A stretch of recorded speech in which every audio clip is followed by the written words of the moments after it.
Praise the Lord, जय मसीह की और शाम की दुआ में आप सभी का स्वागत है। हम जितने भी यहाँ जुड़ते हैं परमेश्वर की इबादत हम दूसरा करने के लिए, ये समय होगा कि हम लोग फिर एक बार प्रभु के कलाम से सीखें, समझें कि परमेश्वर का कलाम हम लोगों से क्या बात करता है। और ख़ासकर हम लोग याद करें बैंकॉक में जिस तरीके से भूकंप के झटके महसूस करें और जिसके बाद काफ़ी हद तक तबाही को देखने को मिला, तबाही मची है और लोगों में हाहाकार है, डर का माहौल है। आपको पता है इससे पहले ही एक जगह पे आया था, मेरे ख्याल से वो नेपाल था, नेपाल में भी आया था और इसी तरीके से कई जगह ये हो चुका है। नेपाल के पहले एक जगह था बाहर की साइड ही, कहीं मैं मिस कर रहा हूँ और आप देखना, मैं शायद कमेंट के माध्यम से बता दूंगा। एक के बाद एक भूकंप और वो भी इतने ज़ोर से आ रहे हैं कि पूरे घर के घर तबाह हो रहे हैं। अब ये किस चीज़ को दर्शाता है? बाइबल बताती है, बाइबल में लिखा है कि अंत के दिनों में जगह जगह भूकंप होंगे, हाहाकार मचेगा, बीमारियां होंगी, महामारियां होंगी, लड़ाई झगड़े होंगे आपसी, एक जाति दूसरी जाति पे चढ़ाई करेगी। इस वक्त हम यही सब देख रहे हैं। लेकिन क्या ये अंत है? क्या इसके बारे में बाइबल कहती है कि अभी सब कुछ ख़त्म होने वाला है? क्या सब चीज़ें बर्बाद हो गई, सब चीज़ें ख़त्म हो जाएंगी? नहीं। लिखा है जब तुम ऐसा होते देखो तो जान जाना कि परमेश्वर द्वार पर ही है। ये सब चीज़ें अंत का शुरुआत होगा, लेकिन जो अंत तक धीरज धरेगा उसी का उद्धार होगा। अभी महामारी कोरोना आई थी, उसके बाद एकदम से चिकन पॉक्स वगैरह, ये चिकन पॉक्स कह रहा हूँ, चिकनगुनिया वगैरह, ये सब जो तो चलता रहता है। लेकिन भूकंप ने जिस तरीके से देश दुनिया को ये सब दिखा दिया कि परमेश्वर के हाथ में अभी भी सब कुछ है। आप कितनी भी ऊंची इमारतें बना लो, आप कितना भी विशाल घर बना लो, आप कुछ भी कर लो, लोग अपना एक महल बना के सोचते अब हम राजा हैं, लेकिन परमेश्वर उस महल को ताश के पत्तों की तरह बिखेरना जानता है। और यही सब चीज़ें परमेश्वर का डर हम लोगों के अंदर बनाए रखती हैं। प्राकृतिक चीज़ें जो है, जिस तरीके से परमेश्वर ने हम लोगों को रखा है, परमेश्वर का धन्यवाद हो, आज भी प्रभु ने हमें संभाला है। लेकिन आज बहुत सी जगह अभी मैं देख रहा था, और जहाँ बैंकॉक और इस तरीके से जो ये जगह है ना, मतलब वहाँ सुनने में आया है बहुत से लोग जानवरों को कच्चा और मतलब जीवित मतलब परेशान करके खाते हैं। बहुत वहाँ पे तमाम तरीके की कठोरता है और ये कई वीडियो वायरल भी हो रही हैं, क्योंकि जब भी कुछ अच्छा होता है बुरा होता है तो उसका पॉजिटिव और नेगेटिव दोनों तरीके का मटेरियल सोशल मीडिया पे आपको मिलता है। वहाँ पे सबसे बड़ी बात यही है कि भाई पशु पक्षी जो प्रभु ने दिया, और बाइबल में लिखा है धर्मी व्यक्ति अपने पशु की भी सुधि रखता है, भजन संहिता की किताब में। अगर आपको वचन चाहिए हो तो मैं आपको बता दूंगा, आप मेरे से ज़रूर कांटेक्ट करें। धर्मी व्यक्ति अपने पशु की भी सुधि रखता है। लेकिन जब धर्मी व्यक्ति सुधि रखता है तो सुधि रखने का मतलब क्या होता है? समय पे खाना देना, पानी देना, उसकी देखभाल करना। सुधि रखने में हर तरीके की बात आ गई है। अगर आप धर्मी हैं तो आप अपने पक्षियों को भी खाना देंगे। अपने पक्षी जो आपने पाले हैं, वही नहीं, जो बाहर उड़ रहे हैं वो भी हमारे अधिकार में है। मनुष्य को सब चीज़ों पे परमेश्वर ने कहा ये अधिकार करो, पेड़ पौधों पर, सब चीज़ों पर। अभी मैंने देख रहा था कुछ दिन पहले ही सोशल मीडिया पे एक खबर थी कि राजस्थान से भी कहीं हद तक पाकिस्तान की साइड तक गवर्नमेंट नेचुरल पेड़ लगाने जा रही है। एक बहुत बड़ी एक मतलब पट्टी बिछाने जा रही है नेचर के साथ। क्यों? क्योंकि पहले तो पेड़ पौधे काट के उन सब लोग अपने बहुत से, देखो बिना सरकार के तो कोई भी अधिकार आता नहीं है। बड़ी बड़ी फैक्ट्री, बड़ी बड़ी जगहों को, अपार्टमेंट्सों को, तो खेती वाली ज़मीनों को, तमाम जगहों को आपने देखा है काट काट के पहले तो अपार्टमेंट में बदला। हमारा जो इकोसिस्टम है वो पूरा तबाह हो गया। तभी तो सांस लेने में दिक्कत, पॉल्यूशन हाई रेंज पे है, सब तरीके की महामारी, सांसों में दिक्कत, दमे की दिक्कत, तमाम तरीके के शारीरिक परेशानियाँ। लेकिन अब पता लगा है कि वहाँ से धूल मिट्टी आते आते पूरे मतलब भारत को रेगिस्तान तक बना सकती है। और इसी डर की वजह से सुनने में आया, जो वीडियो एज़ पर वीडियो मैं बात कर रहा हूँ, एक नेचुरल पेड़ों की पट्टी बिछाने जा रही है सरकार, भारत सरकार। और ये क्यों करना पड़ रहा है? क्योंकि कहीं पूरा देश हमारा रेगिस्तान ना बन जाए, भूर भूरी मिट्टी से ना दब जाए, क्योंकि मिट्टी धीरे धीरे धीरे धीरे कंट्रोल करती जा रही है। और उसको रोकने के लिए पहले कुछ पेड़ हुआ करते थे, वो पहले लाइन हुआ करती थी, लेकिन वो किसी वजह से लोगों ने काट दी। कुछ हद तक वो अपने पॉल्यूशन वगैरह की वजह से आहत हुई है, और कुछ वहाँ पे जो मतलब रेत उड़ता है उसकी वजह से ख़राब हुई है। अब गवर्नमेंट फिर से लगाने जा रही है। तो जो चीज़ हम पहले ख़राब कर चुके हैं ना, उन्हीं चीज़ों को हम दोबारा रिस्टोर करेंगे। हमने ही ख़राब करी है। मैं कई बार देखता हूँ इंसान की वजह से ना आज पशु भी परेशान है, पक्षी भी परेशान है।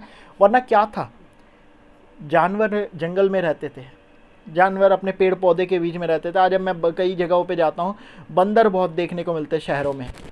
और वो क्या होता है, पहले पेड़ पौधे थे, जंगल थे, वहाँ रहते थे। अब बेचारे वो जब जंगल काट रहे हो तो क्या होगा, सब लोग निकल निकल के आ रहे हैं शहरों में।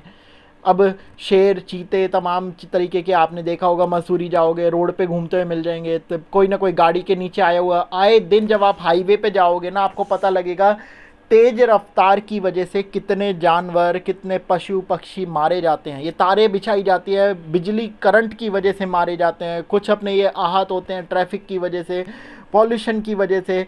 समुद्र में भी ये सब रुका नहीं है सिलसिला। समुद्र में भी बहुत से पॉल्यूशन की वजह से मछलियां मर रही हैं। वहाँ प्लास्टिक उन लोगों के, कई कछुए मैंने देखा है, कई अपने जब डिस्कवरी आप देखोगे आपको पता लगेगा पहले के टाइम में जितना क्लीन इन्वायरमेंट था, अब इंसान ने वो सारा ख़राब कर दिया। जबकि राइट परमेश्वर ने दिया था कि अधिकार करो इन सब पे, वो अधिकार आज इतना बदल चुका है। आज हर किसी को लेदर की चीज़ें चाहिए। वो लेदर क्या है, पशु पक्षी के जो ये पशुओं के चमड़ी। कई लोग कहते हैं मुझे लेदर की बेल्ट गिफ्ट हुई, बहुत खुशी होती है जी, लेदर का है, वाह। दुकानदार से भी पूछेंगे प्योर लेदर है ना, प्योर लेदर है ना। वो लेदर क्या है, वो लेदर है चमड़ा, किसी भी जानवर की खाल। पहले के लोग गर्म रहने के लिए शेरों को मार के उनकी खाल ओढ़ते थे, भालुओं की खाल, और पायदान बनाते थे। बहुत सी तरीके की हमने मूवीज़ में देखा है, बहुत सी वीडियोस में देखा है, बहुत सी अपने जो मतलब टेक्निकल वीडियो होती हैं वहाँ पे भी यूज़ होती है। तो कुल मिला के चीज़ें जो मैं आज आप लोगों को बता रहा हूँ, ये मेरा बताने का मकसद ये है, परमेश्वर ने तो दिया था कि इन पर अधिकार करो, और परमेश्वर को लगा था कि ये अधिकार मेरी तरह होगा। जैसे परमेश्वर हम लोगों को समय पे खाना देता है, सूरज देता है, पानी देता है, हवा देता है, मानव को भी परमेश्वर ने चुना कि अब इस सब चीज़ों पे अधिकार करो जो मैंने बनाया। ये सृष्टि बहुत सुंदर है, लेकिन ये अधिकार के अधीन हम हो चुके हैं। और इस अधिकार को हमने इतना गलत तरीके से लिया है ना कि हमने पूरी सृष्टि का बेड़ा गर्क कर दिया। जब कोरोना महामारी आई तो आकाश में तारे दिखने लग गए थे, क्योंकि उस वक्त बहुत सी चीज़ें बंद थी, पॉल्यूशन बंद था, सब चीज़ें सब घरों में थे, फैक्ट्रियां बंद थी, कंपनियां बंद थी। इस महामारी के बाद बहुत से बिजनेस तो ठप हुए हैं, लेकिन प्रकृति ने अपने दोबारा रूप को दिखाया। कितना सुंदर वो दिखती है। जब हम बाहर निकले हमने देखा एकदम शांत माहौल, मौसम एकदम साफ, सब चीज़ें एकदम अच्छी, गर्मी का माहौल कम हो गया था। लेकिन जैसे जैसे फिर दोबारा से चीज़ें चरम पे आई, फिर तो दोबारा से वही सब चीज़ें होने लगा। दोबारा आज वही सब चीज़ें होती है। अब दिवाली आती है, दिवाली में हम देखते हैं कि पॉल्यूशन का लेवल कितना हाई होता है। बहुत से कहेंगे ये पराली जलने की वजह से है, ये पटाखे की वजह से है, किसी भी वजह से हो, लेकिन धुआं हर जगह, आँखों में जलन, और ये सब चीज़ें अब किस चीज़ को दर्शाती हैं। हम लोग आज इस सृष्टि की जो परमेश्वर ने रचना करी उसको ख़राब करने लगे। और जब आप सोचो आपने कोई चीज़ बनाई और कोई दूसरा व्यक्ति आप ही का ही अंडर में रहता हो या आप ही का ही वो ख़राब करे, आपको कितना गुस्सा आएगा। यही सब चीज़ें होती है जब हम परमेश्वर की चीज़ों को ख़राब कर रहे होते हैं, परमेश्वर की चीज़ों को बर्बाद कर रहे होते हैं। चाहे वो देह हो, ये हमारी जो परमेश्वर का मंदिर है, या सृष्टि हो, सृष्टि की या प्राकृतिक की कोई चीज़ हो, अगर हम इसको नुकसान पहुँचाते हैं, परमेश्वर भी हमें देखते हैं और हमें ज़रूर दंड के लिए समझते हैं। क्यों? क्योंकि हम लोगों परमेश्वर की चीज़ों को इस्तेमाल कर रहे हैं जो परमेश्वर ने बनाई है, और इन चीज़ों को हम लोग अदरवाइज़ ले लेते हैं बहुत ईजीली। हाँ ठीक है, हर चीज़ हमें यहीं से मिल रही है, कोई चीज़ ऐसी नहीं है। लोहा, पीतल, चांदी, सोना, हर चीज़ ज़मीन से है। खाना, ओढ़ने का, सब चीज़ें, कोई चीज़ ऐसी है जो मनुष्य कहीं और से लाया हो? नहीं, सब चीज़ें हमें यहीं से मिल रही हैं। लेकिन इन्हीं चीज़ों में से हम ज़्यादातर क्या कर रहे हैं, एक चीज़ को पाने के लिए दूसरी चीज़ को बर्बाद कर रहे हैं। और बहुत हद तक मैं ये नहीं कहता कि हम चीज़ इन सब चीज़ों से हट जाए, क्योंकि देखो अब गर्मी आएगी, एसी चलाना मजबूरी है। कई तरीके की, अब वाहन पे मैं खुद भी जाता हूँ, ऐसा नहीं है कि मैंने यूज़ नहीं करता। और मैं यूज़ नहीं करूँगा तो मैं वो डेली अपने जो वर्क हैं, जो हमारे काम हैं, वो छोड़ दूँगा, और फिर घर कैसे चलेगा? तो बहुत सी चीज़ें हैं, हमें कई चीज़ों में चलना ही पड़ेगा, ये हमारी मजबूरी भी बन चुकी है। लेकिन बहुत हद तक हो सकता है कि हम इन चीज़ों में सेव कर सकते हैं। पानी को गंदा करने से बच सकते हैं, एनवायरनमेंट को गंदा करने से बच सकते हैं, जगह जगह हम भलाई के काम कर सकते हैं। ये सब हम कर सकते हैं। इसलिए नहीं कि हमें सरकार से कुछ चाहिए, सरकार को कुछ दिखाना है कि हम पॉल्यूशन फ्री भारत चाहते हैं। नहीं, हम चाहते हैं क्योंकि हमारे परमेश्वर ने सृष्टि की रचना करी है, इसलिए हम पशु पक्षी की कदर करते हैं, हम पशुओं को संभालते हैं, हम जानवरों की रक्षा करते हैं। इसलिए नहीं कि हम किसी संस्था को चलाते हैं, बल्कि इसलिए कि हमें परमेश्वर ने कहा तुम अपने पशुओं की सुधि रखना। परमेश्वर का कलाम जब आप पढ़ के चलते हो तो आपको पता लगता है परमेश्वर की बातें क्या हैं, कौन है परमेश्वर, उसने क्या क्या काम करा अद्भुत। चलिए, समय होगा गीत गाएं।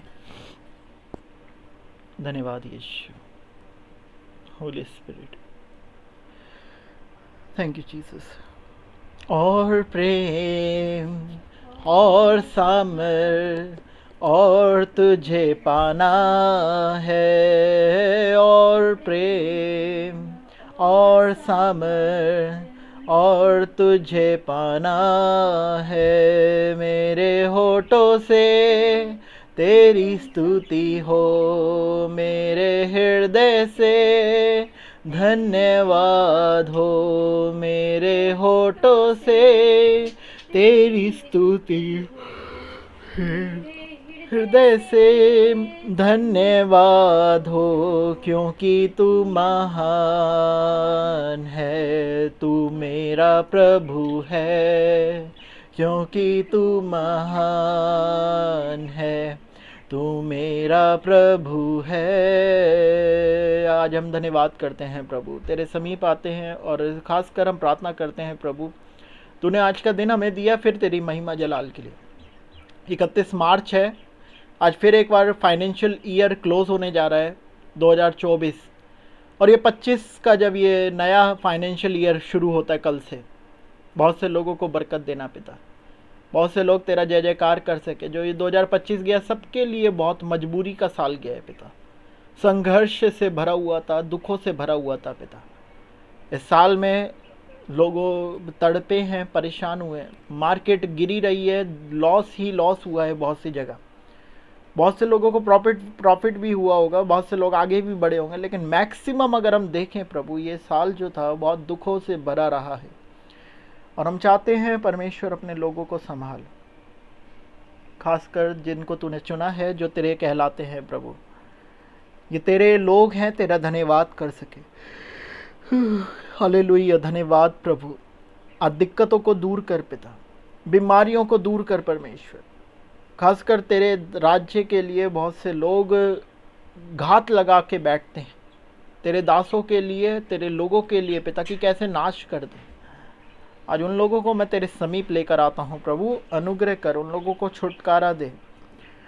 तेरी महिमा का बादल उन तमाम लोगों को घेर सके परमेश्वर, जो आज बैठे हैं तेरे नाम को लेकर, तेरे विश्वास में बैठे हैं पिता, और विश्वास कर रहे हैं कि तू उनके जीवन को बदलेगा, तेरे द्वारा रास्ते खुलेंगे। होने दे आज तेरी महिमा का बादल घेर ले। हालेलुया। और तेरे नाम से वो तमाम लोग जी उठें पिता, वो तमाम लोग तेरी महिमा कर सकें, तेरा आदर कर सकें प्रभु, जो तुझे पुकार रहे हैं। अभी भी मार्ग नहीं दिख रहा, अभी भी अकेले महसूस कर रहे हैं, अभी भी टूटे हुए हैं, अंदर से दुखी हैं, बीमारियों से ग्रसित हैं पिता, कोई रास्ता नज़र नहीं आ रहा कि कहाँ जाएं, क्या करें। आज उन लोगों को छू परमेश्वर, आज नए रास्तों को खोल पिता, एक उद्धार का द्वार दे परमेश्वर। तूने कहा एक उद्धार का द्वार मैं तुम्हारे लिए हमेशा खुला रखूँगा।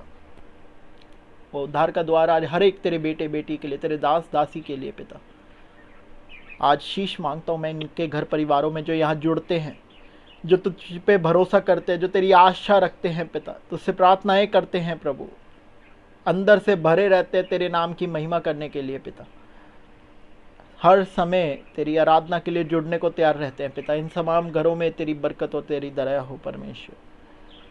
आज ये टूटे हृदय तेरे को बहाने वाले हों पिता, तुझे ग्रहण होने वाले हों पिता। हालेलुया, धन्यवाद यीशु मसीह। धन्यवाद, धन्यवाद परमेश्वर, धन्यवाद यीशु मसीह हर एक बात के लिए जो भी आज आपने रखी है हमारे सब के लिए। आज हम तेरे हाथों में सौंपते प्रभु। ये लड़ाई झगड़े जगह जगह, ये भूकंप अकाल, हमें पता है लिखा है कि होंगे, लेकिन अभी भी तू दया कर। बहुत से टूट रहे हैं, घर बर्बाद हो रहे हैं, लोगों को लोग यूज़ कर रहे हैं पिता, जो जुर्म बढ़ रहे हैं, गंदगी बढ़ रही है, नफरत बढ़ रही है। हालेलुया, यीशु के लहू की जय। धन्यवाद, अनुग्रह कर परमेश्वर, छुटकारा दे परमेश्वर, दया कर परमेश्वर। हालेलुया। आज हम आशीष मांगते हैं, यीशु के नाम में दुआ मांगते हैं, आमीन। खुदा की दया, शांति, बरकत आप सभी के घर परिवार पे हो। अपनी प्रार्थना जरूर करें। हालेलुया, जय मसीह की।